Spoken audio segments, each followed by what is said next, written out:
I didn't follow him because I was suspicious. I followed him because I trusted him.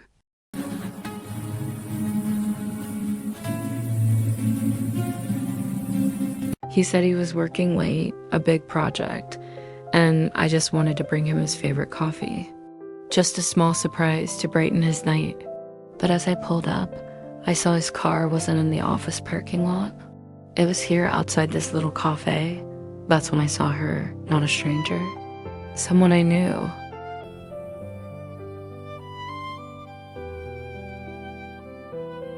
My phone buzzed in my hand, a text message lighting up the screen.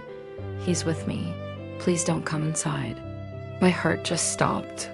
My whole body went cold, and right there, in the pouring rain, that was the moment love stopped feeling safe. Stay with me, because what I did next surprised even me.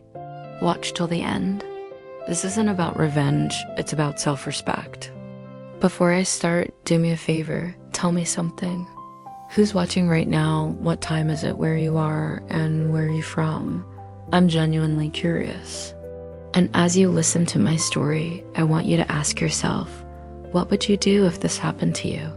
Be honest with yourself and maybe even comment below. I'd love to know. Okay, let's get into it. My name is Sarah and I'm from Colorado. If you've ever been, you know how majestic the mountains are. They feel ancient, solid, like you can lean on them. That's kind of what I always looked for in life, something solid, something real. I met Evan when I was least expecting it. I wasn't on dating apps. I wasn't going out trying to find the one. I was just living my life, working at a local bookstore, hiking on the weekends, perfectly content with my own company. And then he walked in. It wasn't one of those movie moments with slow motion and a wind machine. He was just a guy looking for a book on woodworking, but there was something about him. He was calm, that's the best word for it. In a world that's so loud and chaotic, he was quiet. He listened more than he talked. When he did speak, his voice was low and steady, and he'd look right at you like what you were saying was the most important thing in the world.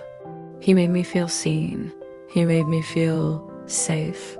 That's a powerful feeling, isn't it? Safety. We started talking. First, just for a few minutes at the bookstore. Then it turned into coffee after my shift. He told me he was a carpenter, which made sense. He had this way of looking at things as if he could see how they were built, how they fit together. He seemed to understand the world in a way I didn't. Our relationship wasn't the kind you see plastered all over social media. We weren't flashy. There were no dramatic declarations of love in Instagram captions or endless couple selfies. Our happiness was quiet. It was cozy evenings on the couch, watching old movies. It was him making me breakfast on a Sunday morning. It was long, silent drives into the mountains, just being together. It was the small, everyday moments that built a world I thought was indestructible. A world I thought was our fortress. He wasn't a man of grand gestures, and I loved that about him. His love felt practical, dependable. If my car made a weird noise, he'd spend his Saturday figuring it out. If I had a bad day, he wouldn't just say, "It'll be okay." He'd sit with me, maybe put a hand on my back, and just let me be sad until I was ready to talk. It was a love that felt like coming home. I remember telling my best friend, "I think this is it. I think he's the one." And she was so happy for me. Everyone was. Evan was the guy every parent wants for their daughter. Polite, hardworking, stable. The perfect picture of a good man.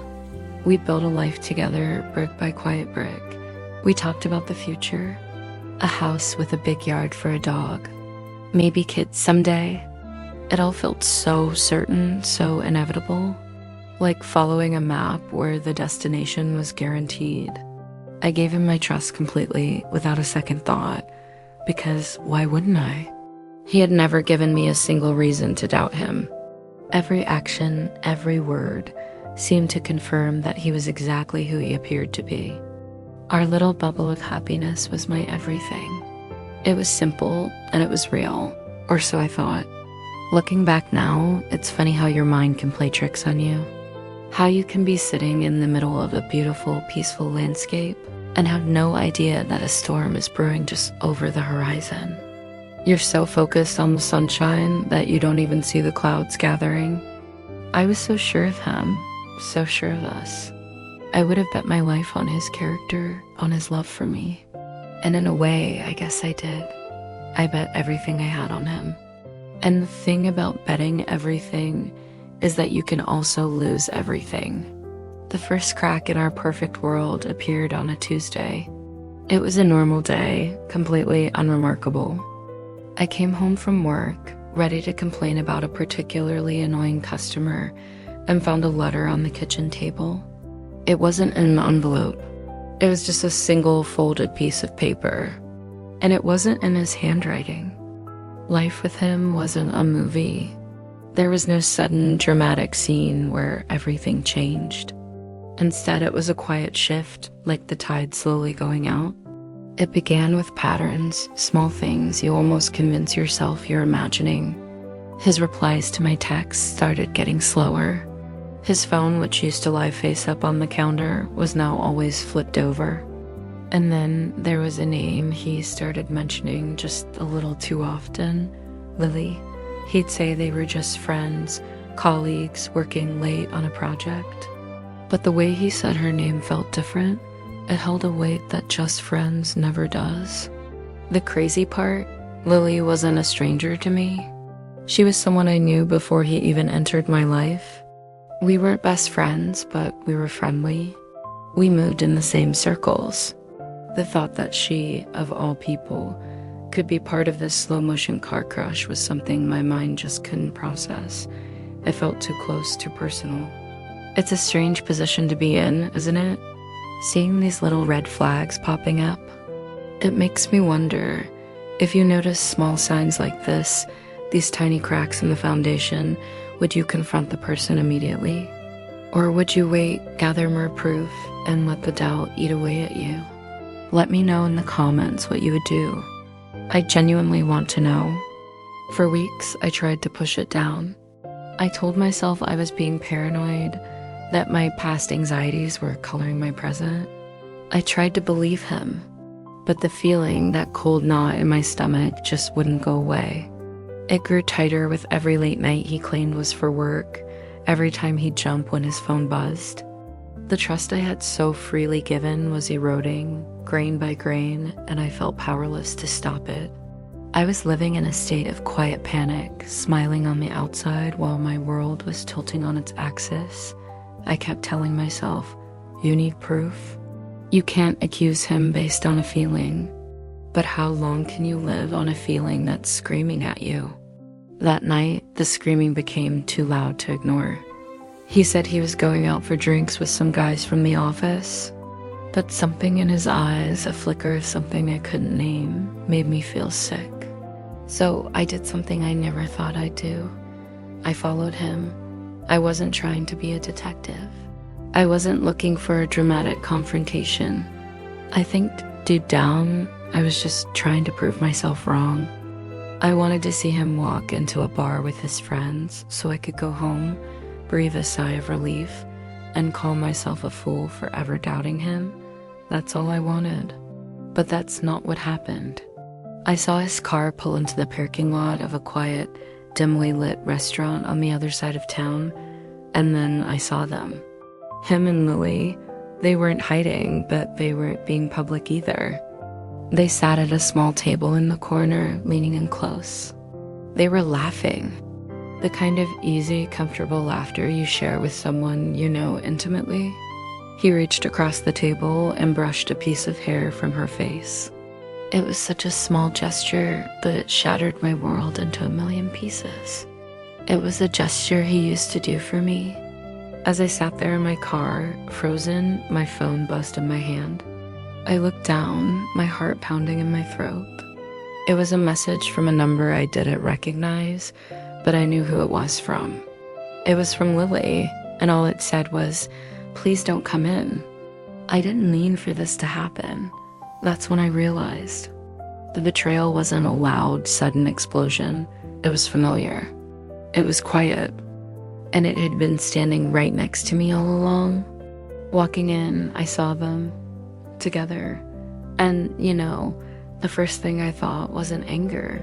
It wasn't even sadness. It was just quiet. All the movies, all the songs, they tell you this is the moment for screaming, for throwing things, but I didn't. I just stood there in the doorway and the world seemed to slow down. I looked at him, my partner, the person I had built a life with.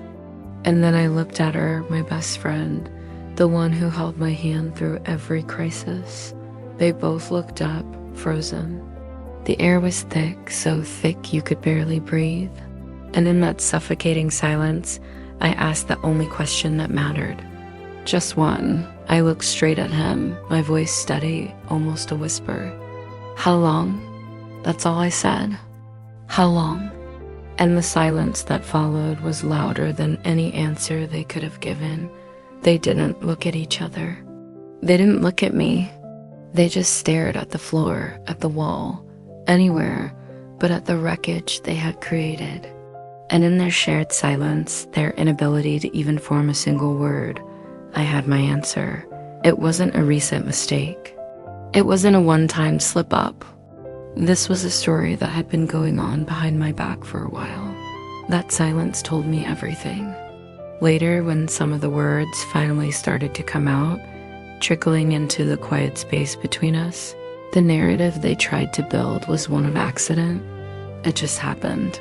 We didn't mean for this. We never wanted to hurt you, and that's the part that really broke me. It wasn't some grand evil plan to betray me. It was so much worse. They didn't plan to hurt me, no. But they also didn't plan not to. They just didn't plan at all. They didn't think about me. My feelings, our friendship, our relationship, none of it was a barrier they couldn't cross. It was just an inconvenience they chose to ignore over and over again. The betrayal wasn't in the act itself, not really. It was in the carelessness. It was in the thousands of small decisions they made every day to continue, knowing it would eventually destroy me. The fact that my pain was just collateral damage and their story an afterthought, that hurt more than any calculated act of malice ever could. It made me feel like I didn't matter enough to even be considered. And that feeling of being completely insignificant to the two people who mattered most to me, that's a wound that goes deep. It makes you question everything. It makes you wonder, what's worse? Do you think betrayal hurts more when it's intentional, a direct attack? Or when it's careless, when you realize you just weren't important enough for them to stop?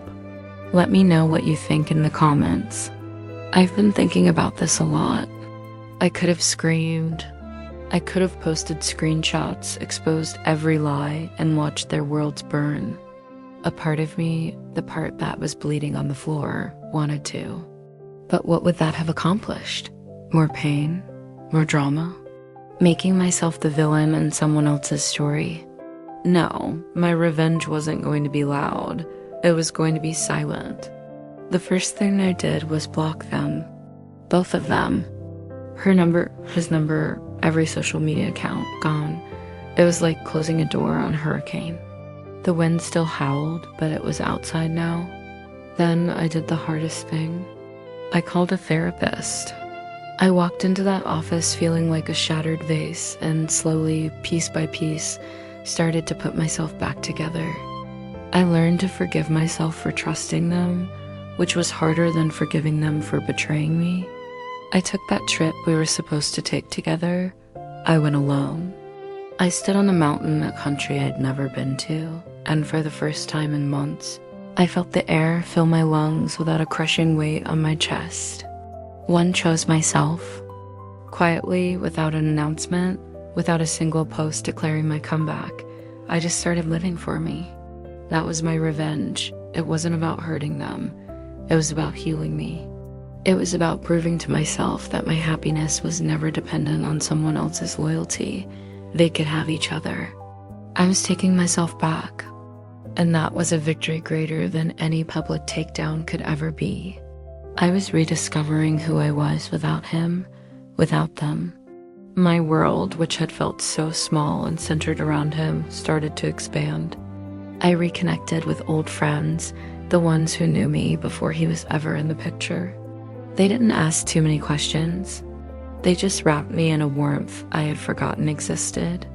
I found joy in simple things again, the taste of coffee in the morning, the feeling of a good book in my hands, the sound of my own laughter. It was a slow process, like a garden regrowing after a harsh winter. There were days I'd see a couple holding hands and feel a pang of sadness, a ghost of what I thought I had. But the feeling would pass, replaced by a quiet strength. I was becoming whole again, not by finding a replacement, but by rediscovering the parts of myself I had given away. The silence from my end must have been deafening for them. I imagine they expected a storm, a public spectacle, but all they got was nothing. And sometimes nothing is the loudest response you can give. It says, "You are no longer relevant to my story." Months went by. The seasons changed, and so did I. The scar was still there, a faint silver line on my heart, but it didn't ache anymore. It was just a reminder. Then one evening, a text from a number I didn't have saved popped up. "I miss you." It was him. A few days later, another one. She and I didn't last. It was all a mistake. I read the words, and I felt nothing. No anger, no satisfaction. Just a quiet finality. The last message he ever sent me was a week later. It simply said, "I lost something real." I looked at the screen for a long time. I thought about all the replies I could send. The angry ones, the witty ones, the ones that would show him how much better I was doing. But I didn't type a single letter. I just deleted the thread. Because love didn't fail me. I just stopped offering it where it wasn't protected. If this story felt real to you, if any part of it resonated with your own journey, comment where you're watching from and tell me what you would have done. Thanks for listening.